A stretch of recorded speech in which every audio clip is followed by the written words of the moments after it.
예, 여러분들 이제 그 9강입니다. 9강. 예, 벌써 9개째 찍네요. 예, 18순이고요.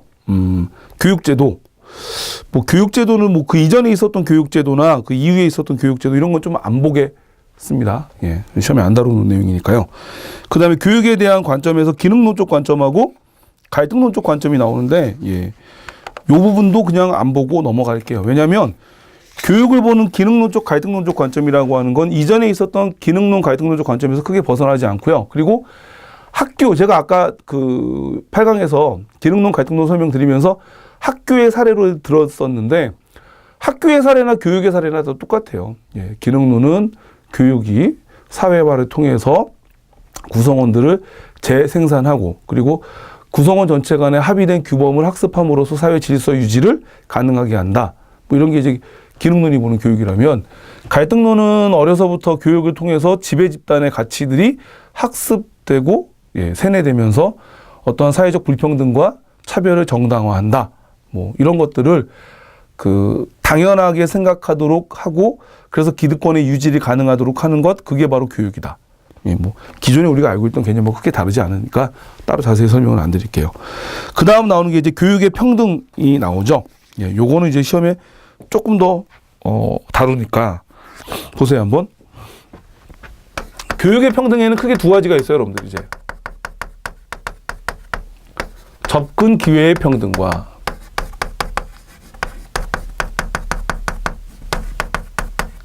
그 다음에 결과의 평등이죠.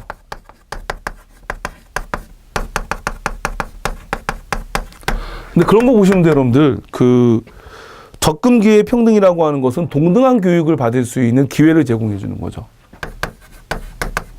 동등한 교육 기회.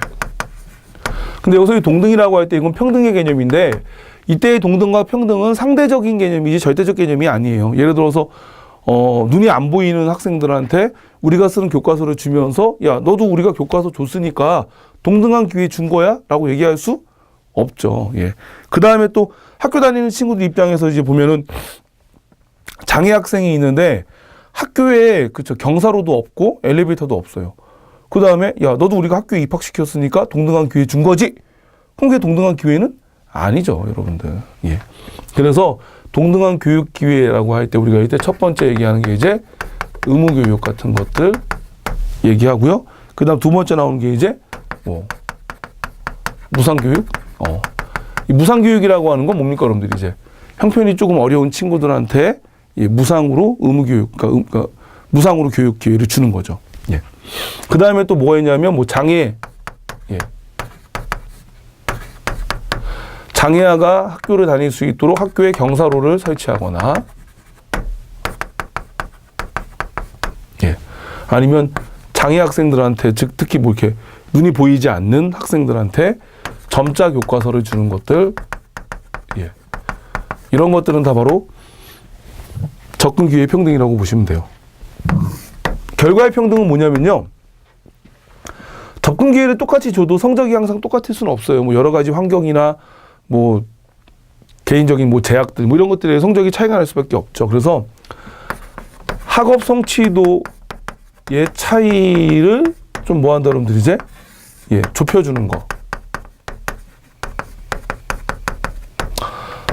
아니면 어떤 학업 성취도를 통해서 우리가 대학이나 이런 거에 입시, 그러니까 입학 같은 거, 대학 입학 같은 거 할 때, 예, 대학의 입학의 문을 조금 더, 예, 그 넓혀서 사회적 약자한테 그 대학 입학의 문을 조금 더 넓혀주는 거죠. 예. 그래서 대표적인 게 뭐 있냐면 결과의 평등에는요, 저소득층 자녀들한테 특별하게 이제 교육적 지원을 해주는 거나, 예. 아니면 저소득층 자녀들에게 인터넷 강의를 무료로 들을 수 있는 수강권을 제공해 주는 것, 아니면 농촌 같은 소외 지역에 방과후 수업을 무상으로 듣도록 해주는 것들. 그 다음에 아까 여기 나온 것처럼, 교재에 나오는 것처럼 대학교 들어갈 때 지역 균형 선발, 예, 뭐 농어촌 특례, 뭐 이런 것들이 바로 결과의 평등이라고 보시면 돼요. 아셨죠, 여러분들? 그러니까 똑같이 의무교육과 무상교육 혜택을 줬음에도 불구하고 자라온 환경이나 사는 지역이나 아니면 가정 형편에 따라서 학업 성취도가 다를 수밖에 없잖아요. 그래서 이런 학업 성취도가 다른 것으로 인해서 나타나는 어떠한 격차나 차별을 줄여주기 위한 것이 결과의 평등이라고 보시면 됩니다. 예. 그다음 그 교육 평등 문제에 대한 해결 방안에서 기능론하고 갈등론적 관점, 그냥 이건 간단히 볼게요. 거의 시험에서 다루지 않는 파트인데 또 어려워하시는 분들이 있으니까. 예. 기능론에서 보면 교육 기획 균등을 중시하고요. 이 양반들은 교육 기획 균등의 실현 방안으로서의 취약률과 진학률 확대, 의무교육, 그리고 선택권 보장 등으로 교육의 기회 균등의 실현이 가능하다고 본다. 즉 기능론이 보는 교육 기회 균등은 교육을 통해서 학생들이 사회 구성원으로서 어떤 역할을 수행할 수 있도록 하는 그런 식의 기회를 균등하게 보장해 줘야 되죠. 그런데 결과적으로 보면 사람들이 하고자 하는 일은 다 다르잖아요. 그래서 교육에 있어서의 다양성을 인정해 주고 다양한 교육 방식에 대해서 그 구성원들이 선택할 수 있도록 하는 것도 교육 기회의 균등이라고 봐요. 예. 반면에 갈등론은요, 교육 기회 균등이라고 할 때 그런 어떠한 다양성에 대한 선택권을 보장하는 것보다는 소외계층, 약자 이런 사람들을 대상으로 한 특별 지원, 혜택 이런 것들을 좀 더 중요하게 생각합니다. 예. 아무래도 갈등론은 지배와 피지배 계급 간의 어떠한 격차, 불평등 이런 것들을 좀 더 중요하게 생각하기 때문에 교육 기회 균등을 전체 구성원의 균등보다는 약자에 대한 추가적인 혜택 뭐 이런 것들로 이해한다고 보시면 돼요. 예. 그럼 문제 한번 풀어 볼게요. 어떤 거 문제 볼까요? 2번 한번 볼까요? 2번. 예. 영어 실력이 우수한 근로자들은 그렇지 않은 경우보다 높은 연봉을 받는 것으로 조사되었다. 한국개발연구원은 토익 점수가 1점 상승할 때마다 연봉이 16,000원 오르는 것으로 조사되었다. 그럼 토익 점수가 뭐 100점이 높으면 얼마야 이게 연봉이? 160만 원인가요? 꽤 되네. 그렇죠? 또한 영어 능력을 갖춘 조사 대상은 영어가 필요한 직군이건 아니건 상대적으로 높은 연봉을 받는 것으로 조사되었다. 한겨레라고 딱 이름도 나왔네요. 예. 영어 시험으로 증명된 개인의 학습 능력과 실력 차이가 직장에서 연봉 차이로 나타나는 거다. 이건 기능론적 관점 같아요. 맞아요, 여러분들? 왜냐하면 영어 시험으로 증명된 개인의 학습 능력에 따라서 더 많은 일을 할 수 있고 또는 상대적으로 더 적은 일밖에 할 수 없으니까 그런 것들이 연봉의 차이로 나타난다고 보는 거죠. 반면에 어렸을 때부터 영어를 접할 수 있는 가정 환경이 영어 성적과 높은 성적을 받는 직장 선택에 영향을 줬다. 어렸을 때부터 영어를 접할 수 있는 가정 환경? 그럼 이건 결과적으로 뭐 부유한 가정은 좀 더 영어를 빨리 했었겠죠. 근데 저도 수능 학생들 고3이나 재수생들 가르치다 보면 느끼는 건데 강남에 사는 학생들은 대부분 영어를 되게 잘해요. 왜냐하면 보통 이 친구들 보면 3, 4학년 때 한 번 정도는 대부분 미국에 가서 한 2년 정도 살다 오더라고요. 그러다 보니까 영어 성적이 좀 높고 반면에 이제 강북 학생들은 조금 영어 성적이 낮고 지방 학생들도 조금 더 낮고 뭐 이런 것들은 뭐 개인의 어떠한 능력적 차이도 있겠지만 가정 환경의 차이도 있지 않을까. 예. 그래서 형편이 얼마나 좋으냐 안 좋으냐가 개인의 영어 성적에 되게 중요한 영향을 끼치죠. 이렇게 보면 이건 바로 뭐죠, 여러분들? 이제 갈등론적 관점이죠. 예. 그럼 이제 선지로 넘어갈게요. 갑은 교육이 사회 이동을 가능하게 하여 불평등을 완화하는 기능을 수행한다고 한다. 이제 교육을 바라보는 기능론적 관점이죠. 을은 교육이 기득권층의 논리와 가치를 수용하여 사회 불평등을 강화하는 기능을 수행한다고 본다. 이건 갈등론적이죠. 그럼 답은 몇 번? 1번이겠네요. 갑의 주장은 교육 접근에 대한 기회의 평등을 넘어 교육의 결과까지 평등해야 한다는 결과의 평등과 연관된다. 보통 기능론적 관점은요, 선택권을 보장한다라고 하는 입장에서 접근 기회의 평등을 좀 더 중요하게 생각하고요. 예. 반면에 갈등론은 소외계층에 대한 접근 기회 또는 소외계층으로 인해서 그러니까 소외된 계층이기 때문에 발생하는 어떠한 학업 성취도가 낮은 부분들 뭐 이런 부분에 대한 시정 이런 것들을 주로 중요하게 생각하는 게 갈등론이라고 보시면 돼요. 예. 그 다음에 을의 주장은 성별, 인종, 지역, 가정환경 등과 상관없이 동등한 교육을 받을 수 있는 기회 평등과 연관된다. 아무래도 그 동등한 의무교육을 실시함에도 불구하고 가정환경이나 어떤 경제적 정도에 따라서 나타나는 성취도의 차이가 있고 이런 것들을 줄여야지만 교육 기회의 평등 또는 교육 결과가 평등된다라고 보는 게 바로 갈등론적 관점이죠. 예, 그래서 리을의 지문은 을의 관점, 을의 주장이다. 답은 1번입니다. 그 다음에 3번 볼게요. 한번. 올해 나왔던 거네요. 학교에서 학생들에게 가르치는 내용은 주로 기득권층의 이익에 부합되는 것입니다. 기득권층의 이익에 부합된다? 그러면은 3번 문제의 답은 누구죠, 여러분들? 이제 갈등론이죠. 예. 그 다음에 그렇지 않습니다. 교육제도는 개인들에게 사회 계층의 이동을 기회를 제공하는 역할을 수행하고 있습니다. 또한 교육제도는 구성원들로 하여금 사회적 규범과 가치관을 내면화하도록 하고 필요한 지식과 기술을 습득하도록 합니다. 이건 기능론적 관점이죠. 갑은 교육제도가 기존의 사회적 불평등을 재생산하는 수단으로 작용한다고 본다. 답은 1번이 바로 갈등론이죠. 예, 1번이네요. 을은 개인적인 능력보다 가정의 배경을 더 중요하게 생각한다. 가정의 배경을 더 중요하게 생각하는 건 갈등론적 관점이죠. 갑은 을에 비해 교육을 통해서 사회 구성원이 적재적소에 배치된다고 본다. 적재적소에 배치된다 또는 적재적소 배치되도록 하는 것이 바로 교육의 역할이다. 기능론이죠. 갑과 을은 모두 미시적 관점에서 교육제도를 바라본다. 갈등론이나 기능론은 다 같이 거시적 관점이죠. 예, 그래서 답은 1번입니다. 그리고 넘어가서 이제 근대화론 19순위로 갈게요. 사회 변동처럼 요 근래 보면 근대화론이 자주 시험에 나와요. 여러분들 수능에서 아마 거의 뭐 모의고사 같은 거 볼 때마다 한 번씩 꼭 나오는 문제이기 때문에 앞으로 공무원 시험에서도 좀 중요하게 다뤄질 수 있으니까 좀 꼼꼼하게 봐두세요. 일단 근대화에 대해서 간단히 설명을 하면은요. 정치적으로 근대화는 사회가 민주주의화 되는 거예요. 예. 그러니까 최근에 뭐 우리가 그 박근혜 대통령 게이트 뭐 그래가지고 많은 사람들이 광장에 나가죠. 이런 것들이 바로 뭡니까? 여전히 정치적으로 보면 우리나라 사회가 좀 봉건적인 측면들이 없지 않아 있지 않느냐. 예, 없지 않아 있다. 이렇게 뭐 사람들이 이제 많이 불만을 갖고 있는 거죠. 예. 그래서 정치적으로는 민주화되는 것들. 경제적으로는 뭐가 되는 거죠, 여러분들? 산업화되고 자본주의화 되는 거죠. 그리고 사회는 뭐냐면, 합리주의적 사고가 발달하는 겁니다. 그러니까 사람들이 종교를 믿지만, 그쵸, 뭐, 종교를 통해서 마음의 평안이나 뭐, 이런 것들을 구하긴 하지만, 종교에 막 의지해서 막 복을 구하거나, 어떤 것들을 막 종교적인 선택에 의해서 판단하거나, 아니면 뭐 종교만을 위해서 맹목적으로 살거나 이제 그렇지는 않는 거죠. 예, 그래서 합리적으로 사고하기 시작하고, 즉 합리주의적 사고방식이 확산되는 것들. 그 다음에 농촌이 쇠퇴하고 도시가 성장하는 것들. 이런 것들을 바로 근대화라고 보시면 돼요. 예. 그래서 이런 근대화를 얼마나 먼저 경험하느냐에 따라서 사회 발전의 양상이 조금씩 빠르기도 하고 늦기도 하죠.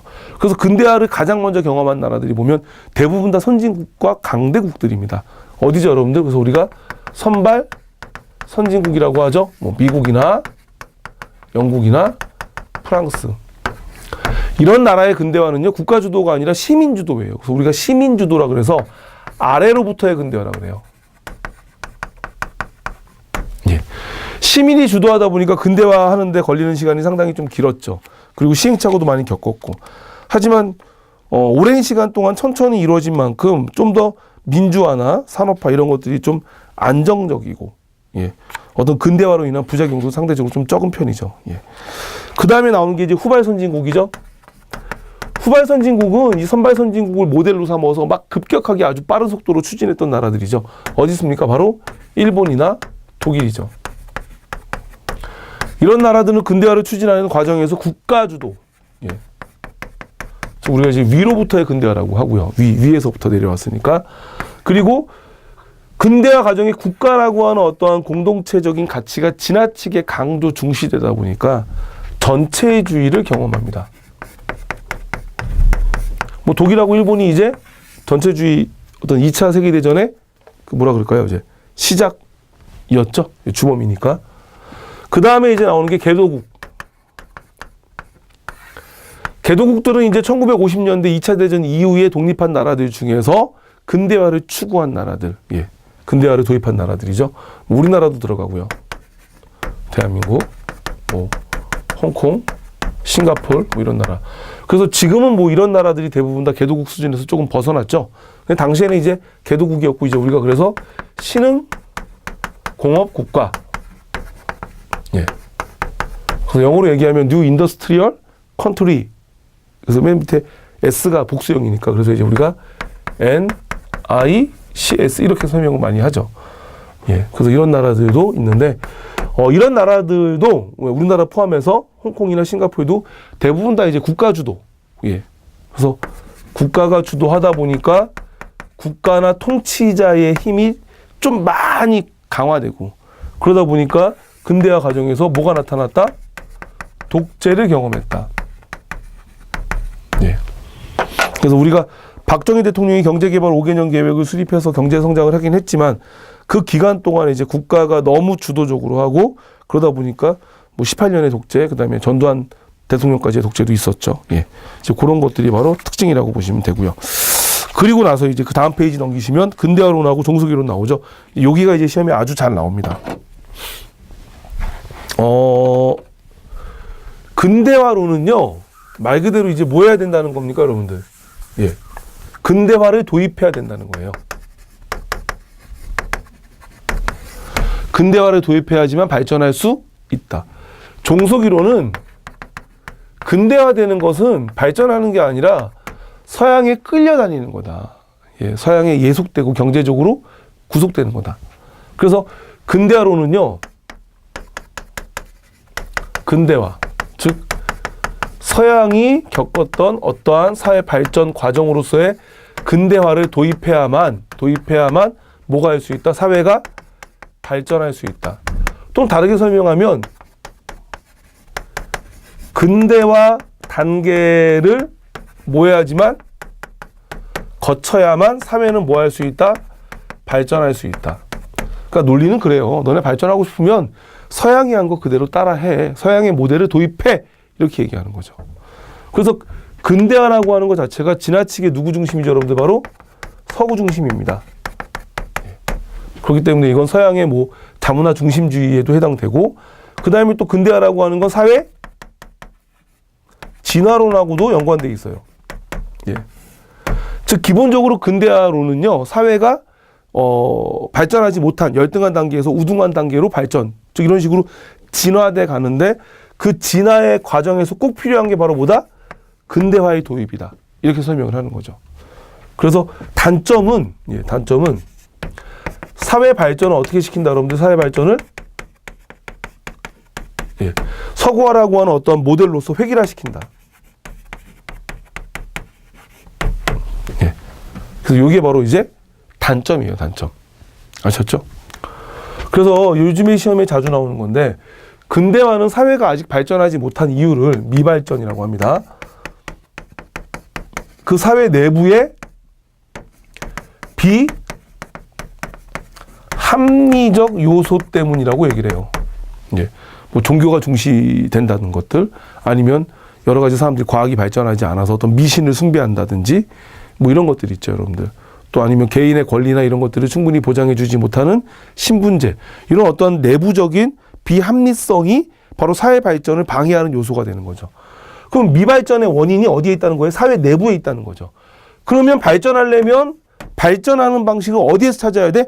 내부에는 없으니까 밖에서 찾아와야 된다는 거예요. 그래서 발전 방식이나 발전 방법은 어디에서 찾자? 외부, 즉 서구에서 찾자. 예. 그래서 요거 꼭 기억해 두세요. 발전하지 못한 원인이 어디에 있다? 내부에 있고, 그러려면 발전은 어떻게 해야 되느냐? 서구에서 모델을 가지고 와야만 발전할 수 있다. 종속이론은 근대화되는 게 결과적으로 뭐가 된다는 거죠, 여러분들? 서양의 경제적, 정치적으로 예속되는 거죠. 예.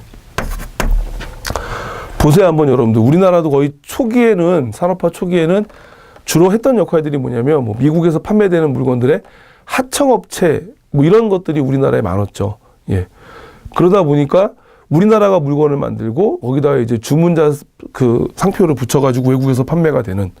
근데 만약에 이제 외국 기업이 우리나라한테 주문을 안 주면 갑자기 사람들이 이제 실업이 늘어나거나 할 일이 없어지는 거죠. 즉 철저하게 어떻게 돼요, 여러분들? 이제 미국이나 아니면 강대국이나 선진국의 기업에게 의지해야지만 살 수 있고 의지하지 않으면 못 사는 거죠. 수출도 마찬가지죠. 막 수출을 해가지고 먹고 사는데 갑자기 저쪽 나라에서 수출을 딱 끊어버리면, 물론 요즘 같은 세계화 시대에 수출을 함부로 끊을 수 있겠냐만, 그래도 하여튼 수출을 딱 끊어버리면 어느 순간에 뭐가 되는 거죠? 이제 경제적으로 어려움을 겪는 거죠. 그래서 우리가 그런 말 하잖아요. 뭐 미국이나 중국이 기침만 해도 우리나라는 독감을 앓는다고. 이제 그런 것들이 바로 경제적 예속 관계에서 나타나는 거죠. 그래서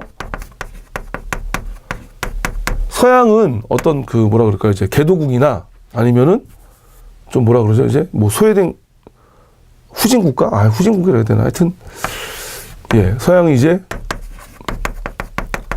후진국의 어떤 값싼 노동력을 이용해서 자신의 어떠한 수익을 극대화시킨다.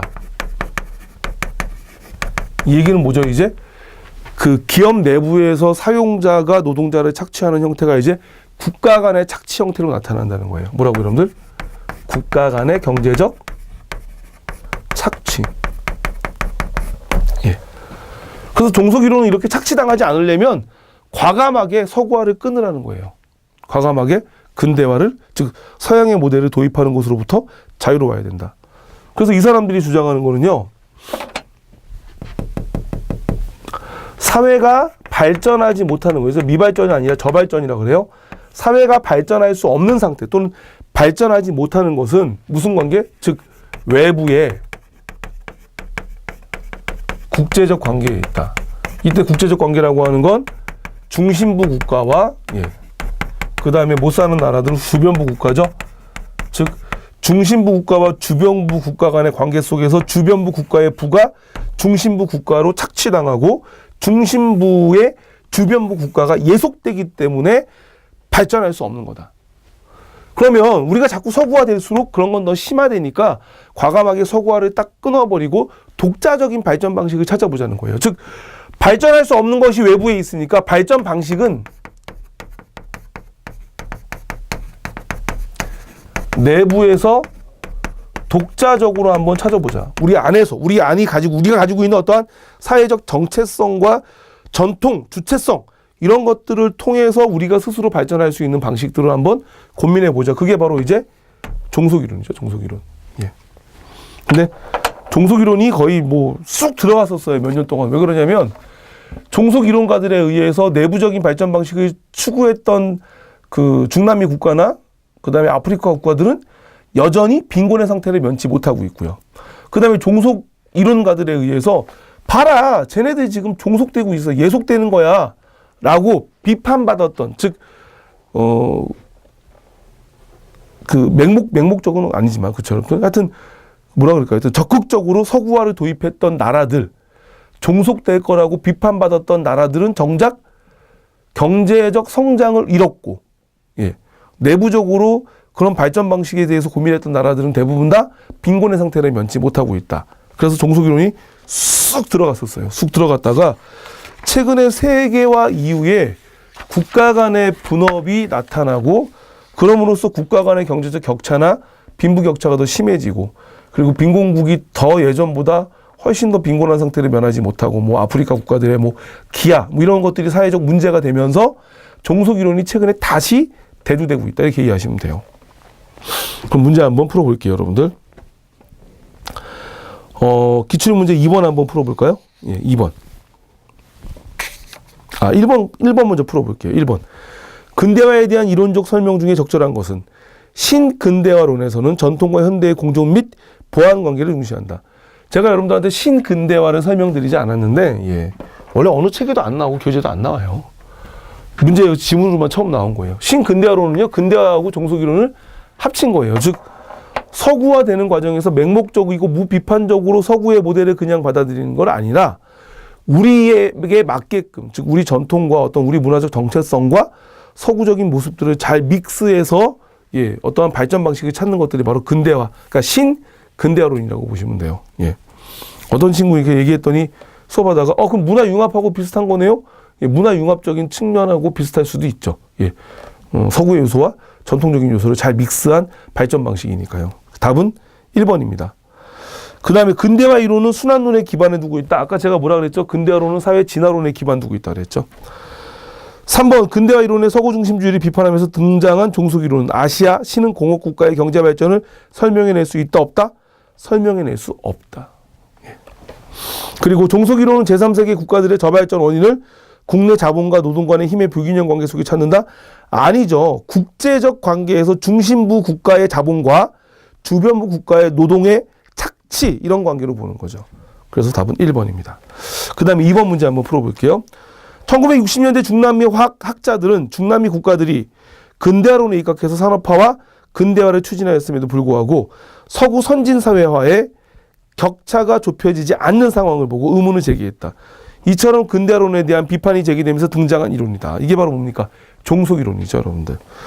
그러면 기억 볼게요, 한번. 사회 발전을 국제적인 힘의 관계 속에서 조명한다. 맞죠? 예. 중심부와 주변부 국가 간의 관계로 인해서 주변부 국가가 발전할 수 없는 단계, 없는 상태 이렇게 설명하니까요. 신흥 공업 국가들의 경제 발전을 합리적으로 설명할 수 있다? 합리적으로 설명할 수 없다가 맞는 말이죠. 후진국의 경제적 문제에 영향을 미치는 국내 요인에 주목한다. 내부적 요인에 의해서 경제적 빈곤 상태를 벗어나지 못하고 있다고 보는 건 사회 근대화론이죠. 근대화론. 그 다음에 선진국가의 종속관계에서 벗어난 주체적인 경제발전을 강조한다. 예, 맞죠? 답은 2번입니다. 기억하고 리을이요. 예, 그리고 나서 이제 20순위로 갈게요. 예. 20순위는요, 요거 하나만 설명드리고, 예, 그 다음에 부양비에 대한 설명만 간단히 드리고, 그냥 넘어가겠습니다. 일단 인구변동에서의 인구변동 그래프죠.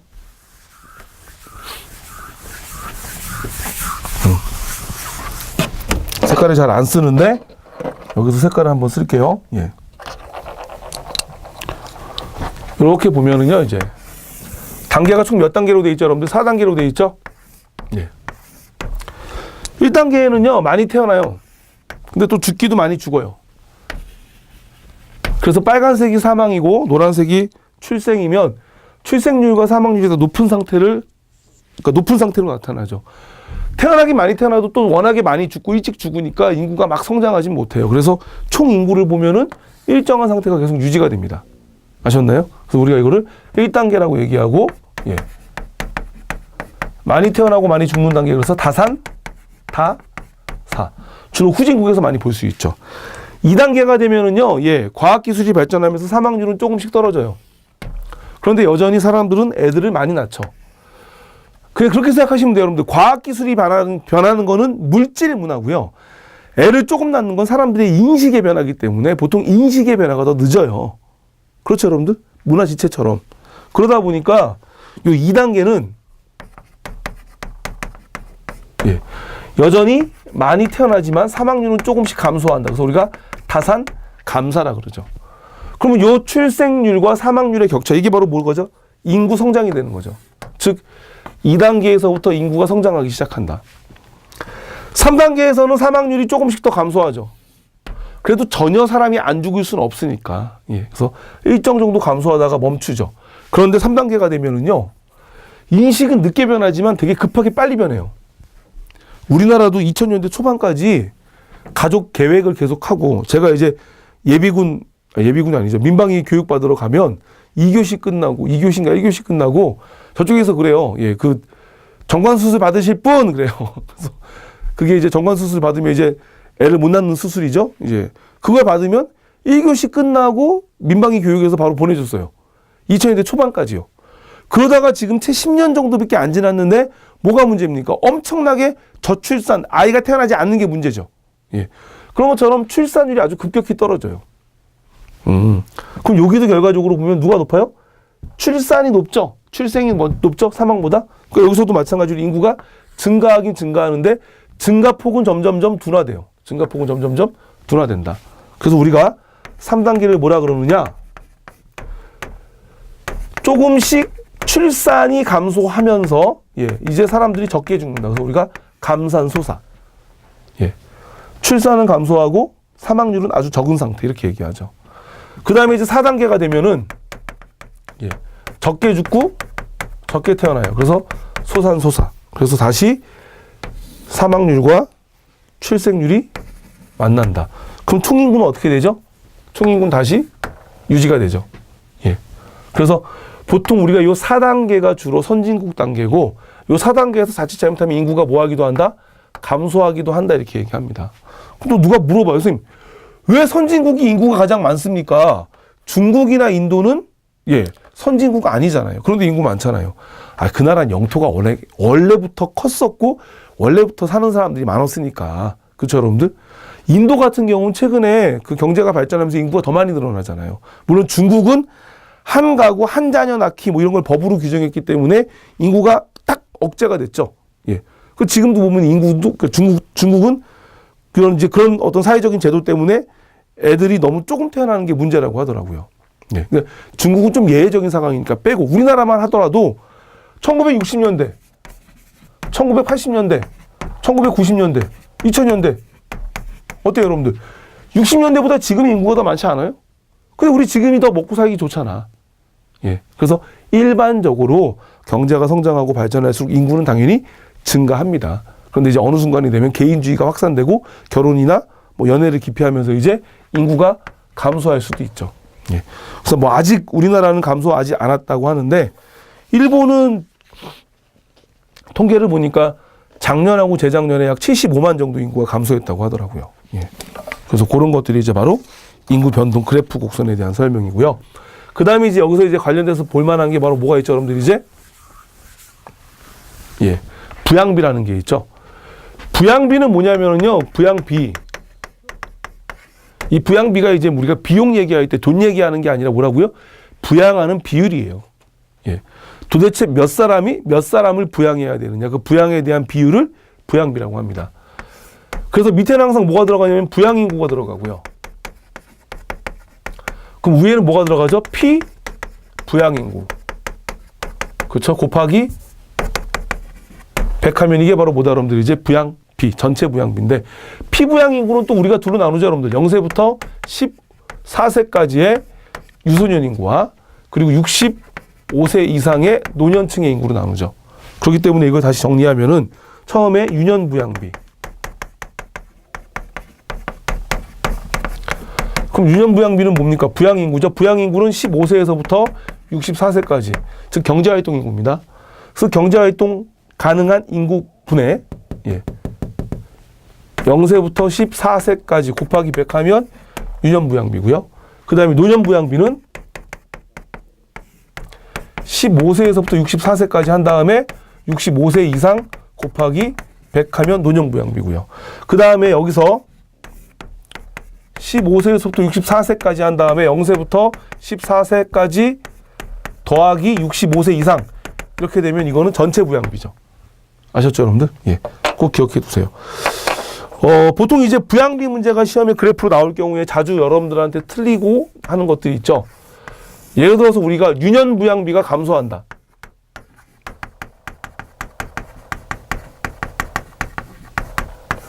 여러분들 유년 부양비가 감소하면 시험 지문에 뭐라고 나오냐면 유년 인구가 감소했다 이렇게 나와요. 근데 여러분 잘 보세요 한번. 부양비라는 게 노동 가능한 인구, 즉 부양인구라고 하는 분모값에 0세에서부터 14세까지라고 하는 피부양 인구가 들어가는 거죠. 즉 분모 분자값에 곱하기 100을 한 거기 때문에 물론 이 위에 있는 분자값이 작아져도 전체값은 작아질 수 있어요. 하지만 분자값이 그대로 유지된 상태에서 분모값이 커져요. 즉 부양인구의 비율이 늘어나요. 그래도 이 전체값은 뭐한다? 작아질 수 있죠. 그래서 유소년 부양비가 낮아진다고 해서 꼭 유소년층 인구가 감소하는지 안 하는지는 몰라요. 마찬가지로 노년 부양비가 증가한다고 해서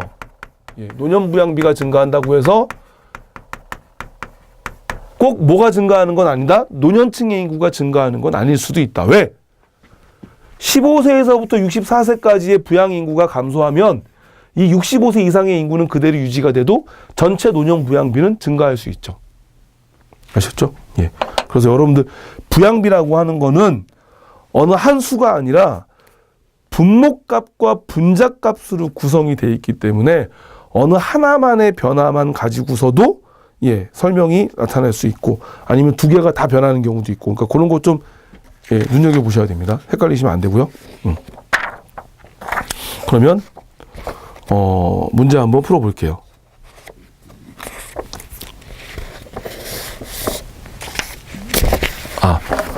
여기 빼먹은 통계가 하나 있는데 노령지수죠. 예, 노령지수. 죄송해요, 여러분들. 예. 노령지수는 뭐냐면요.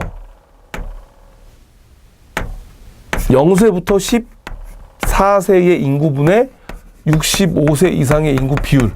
이거 우리가 노령지수라고 해요. 노령지수. 만약에 노령지수가 1이라고 하면 0세부터 14세 인구와 65세 이상의 인구가 똑같다라는 거고요. 노령지수가 만약에 0.5, 50%다. 이 얘기는 0세부터 14세의 인구가 65세 이상의 인구보다 몇 배 많다? 2배 많다. 이렇게 이해하시면 되겠죠. 거꾸로 만약에 이게 100%, 200%다. 그러면 그때는 65세 이상의 인구가 0세부터 14세 인구보다 2배 많다. 예. 그래서 이걸 우리가 뭐라 그런다고요? 노령지수라고 해요. 좀 이따 제가 한번 설명을 드리면서, 예. 또 볼게요.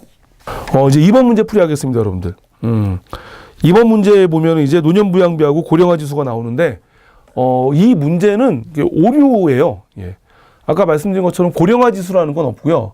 노령지수 또는 노령화 지수만 있습니다. 아셨죠, 여러분들?